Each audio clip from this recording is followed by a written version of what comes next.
ఈ నెల 18న వైసీపీ శ్రేణులు తలపెట్టబోయే ర్యాలీ ప్రజల్ని తప్పుదోవ పట్టించే విధంగా ఉందని టీడీపీ రాష్ట్ర ప్రధాన కార్యదర్శి చింతకాయల విజయ్ విమర్శించారు. మంగళవారం నర్సీపట్నంలో ఆయన మీడియాతో మాట్లాడారు. ఈ విషయమైన బ్రాండ్ని ఒక వర్స్ట్ బ్రాండ్ని తయారు చేసి 5 సంవత్సరాలు నాశనం చేస్తారు. ఎందుకు? దానికి కారణం ఏంటంటే ఒక సరి అయిన నాయకత్వం లేక. ఎందుకు ఆ నాయకత్వం లేదని నేను అంటానంటే, ఒక సీఎం దగ్గరికి వెళ్ళి సత్తా ఉండి దమ్ముండి బల్లగుద్ది నాకు ఇది కావాలి అని అడిగే సత్తా ఒకటి ఉండాలి. రెండోది ఏ డిపార్ట్మెంట్స్ నుంచి నిధులు తేవచ్చు ఇవన్నీ కూడా ఆలోచించే వైనం కానీ ఆ విధానం కానీ తెలిసి ఉండాలి. అయ్యన్న పాత్ర గారు ఏంటంటే తెలియకపోతే తెలుసుకొని డౌన్ టు ఎర్త్ ఉండి నర్సీపట్నాన్ని ఇప్పుడు దాకా అభివృద్ధి చేసే ఆయన గురించి మనం చెప్పవలసిన లేదు. అయ్యన్న అంటే అభివృద్ధి, అభివృద్ధి అంటే అయ్యన్న అని చెప్పి తీసుకెళ్తుంటారు. నేను ఎందుకు ఈ మాటలన్నీ అంటున్నానంటే, మొన్న వైసీపీ నాయకులు అమర్నాథ్ గారు కానీ, లేకపోతే ఇక్కడ పోటీ చేసిన గణేష్ గారు కానీ, లేకపోతే మిగతా వాళ్ళందరూ కూడా అందరూ వచ్చి మాకారపాలెంలో ఇది మెడికల్ కాలేజ్ జగన్ గారు కట్టించాలని అనుకున్నారు, దీన్ని ఏదో చేసేస్తున్నారు అని చెప్పి అక్కడంతా తిరిగి ఒక షోని ప్రదర్శించారు. నేను క్లియర్గా ఇవన్నీ చూస్తూ మాకు నవ్వొచ్చే వైనం ఏంటంటే, జనాలకు కూడా నేను క్లియర్గా చెప్పదలుచుకునేది కన్ఫ్యూజన్ జరుగుతుంది. ఈ కన్ఫ్యూజన్ ఏంటంటే, ఫస్ట్ నేను అడుగుతున్న క్వశ్చన్ ఏంటంటే, 2021లో జగన్మోహన్ రెడ్డి గారు ఒక ప్రెస్ మీట్ పెట్టి, ఆ ప్రెస్ మీట్లో అనకాపల్లి టౌన్కి మెడికల్ కాలేజ్ వచ్చిందని చెప్పి అక్కడ ప్రకటించడం జరిగింది. అనకాపల్లి టౌన్కి అని చెప్పారు. అంటే అనకాపల్లి అని వీళ్ళు అంటారు కానీ అనకాపల్లి టౌన్కి జరిగింది. దానికి క్లియర్ ప్రూఫ్ ఉంది.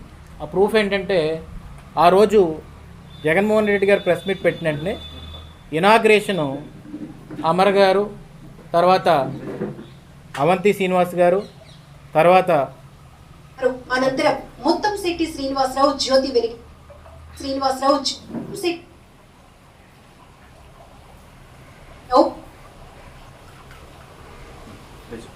విశాఖ జిల్లా అనకాపల్లి RARS లో 500 కోట్ల రూపాయలతో నిర్మించనున్న ప్రభుత్వ వైద్య కళాశాల సూపర్ స్పెషాలిటీ ఆసుపత్రుల శంకుస్థాపన కార్యక్రమంలో రాష్ట్ర పర్యాటక శాఖ మంత్రి ముత్తంశెట్టి శ్రీనివాసరావు పాల్గొన్నారు. అనంతరం ముత్తంశెట్టి శ్రీనివాసరావు జ్యోతి వెలిగించి కార్యక్రమాన్ని ప్రారంభించారు. ఈ సందర్భంగా మాట్లాడుతూ, రాష్ట్రంలో ఒకేసారి 14 ప్రభుత్వ వైద్య కళాశాల ఏర్పాటు చేసిన గౌరవ ముఖ్యమంత్రి వైఎస్ జగన్మోహన్ రెడ్డి గారి నిర్ణయం దేశ చరిత్రలోనే సరికొత్త అధ్యాయంగా రికార్డు నెలకొల్పనుందని తెలిపారు. వర్చువల్ విధానంలో శంకుస్థాపన కార్యక్రమాన్ని సీఎం జగన్మోహన్ రెడ్డి ప్రారంభించారు. లైవ్ విధానంలో ప్రారంభించిన కార్యక్రమంలో భాగంగా ముఖ్యమంత్రి స్థానిక శాసనసభ్యులు Gudivada Amarnath, MP doctor Beesetti Venkata Satyavathi, జిల్లా కలెక్టర్ వినయ్ చంద్ తదితరులతో మాట్లాడారు. సభకు ఇక్కడ స్థానిక శాసనసభ్యులు అమర్ గారు దీని గురించి ఎక్స్ప్లెయిన్ చేస్తున్నారని చెప్పి క్లియర్గా చెప్పారు.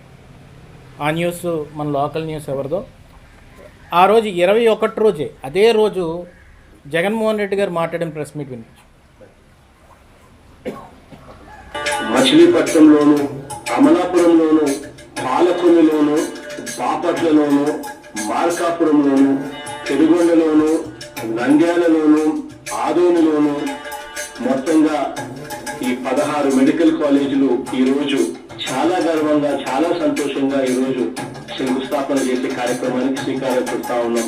ఇవన్నీ కూడా 2023 డిసెంబర్ నాటికి ఈ కాలేజీలన్నీ కూడా నిర్మాణాలన్నీ కూడా పూర్తయి రాష్ట్ర ప్రజలకు అన్ని కూడా ఇవి అందుబాటులోకి వస్తాయని ఈ సందర్భంగా గర్వంగా కూడా తెలియజేస్తా ఉన్నాం. కొంచెం ముందుకెళ్ళు డేట్ ఉంది క్లియర్గా 31. కొంచెం ముందుకెళ్ళు. మీరు అబ్జర్వ్ చేస్తే 31 మే 21 ఉంది. దాంట్లో ఏమని అన్నారంటే ఆయన 2023కి అది పెట్టు. ఈ సందర్భంగా గర్వంగా కూడా తెలియజేస్తా. వెనక్కెళ్ళు. అది వెనక్కెళ్ళా పెట్టు. 3 డిసెంబర్ నాటికి 2023 డిసెంబర్. ఈ పైన మీరు చూస్తే నర్సీపట్నం మనం యాడ్ చేసాం, కానీ మీరు ఇక్కడ నేను క్లియర్గా చెప్తుంది ఏంటంటే, నర్సీపట్నం ప్రజానికానికి 31 మే 2021 రోజు ఇనాగ్రేషన్ చేసింది ఎవరు? జగన్మోహన్ రెడ్డి గారే ప్రెస్ మీట్ పెట్టి ఇనాగ్రేట్ చేశారు. ఆ ప్రెస్ మీట్లోని నర్సీపట్నం పేరు ఎత్తలేదు ఆయన, అనకాపల్లి పేరు ఎత్తారు. అనకాపల్లి నియోజకవర్గం అనకాపల్లి జిల్లా నిన్న ఎవరో అడుగుతుంటే మన అనకాపల్లి జిల్లా అండేది అన్నారు. అనకాపల్లి జిల్లా కాదు, అనకాపల్లి టౌన్, అనకాపల్లి నియోజకవర్గంలో మెడికల్ కాలేజ్ పెడతానని చెప్పి జగన్మోహన్ రెడ్డి గారే స్వయంగా ఆ రోజు 31 మే 2021 రోజు అనౌన్స్ చేసి దాన్ని అమర్ గారి చేత మనకి అనకాపల్లిలో ఓపెన్ చేయించి స్థానిక శాసనసభ్యులే లీడ్ చేస్తారు ఈ సభనని చెప్పి క్లియర్గా ఆయన ఆ రోజు అనౌన్స్ చేయడం జరిగింది. అయితే ఆ మూమెంట్లో అక్కడ గణేష్ గారు కూడా ఉన్నారు. మరి ఆయన లేకపోయి ఉంటే ఆయన తెలియపోవచ్చు, కానీ ఆయన కూడా ఉన్నారు అక్కడ, మీరు చూశారు. ఇప్పుడు అక్కడ ఎంపీ అప్పుడు సత్యవతి గారు సార్ మా అనకాపల్లి నియోజకవర్గానికి ఈ మెడికల్ కాలేజ్ ఇస్తున్నందుకు నాకు చాలా సంతోషంగా ఉందండి అని చెప్పి ఆయన చెప్పారు. అక్కడ పోస్ట్ వేసి గ్రాఫిక్స్లోని అమర్ గారు ఎక్స్ప్లెయిన్ చేశారు. ఏమని, ఇగో ఈ మెడికల్ కాలేజ్ ఇలా ఉందని చెప్పేసి అన్నీ చెప్పారు. ఇవన్నీ చూసిన తర్వాత నాకు అర్థం కాని విషయం ఏంటంటే ఆ సమయంలో ఏం జరిగిందో నర్సీపట్నం ప్రజానీకానికి తెలియాలి.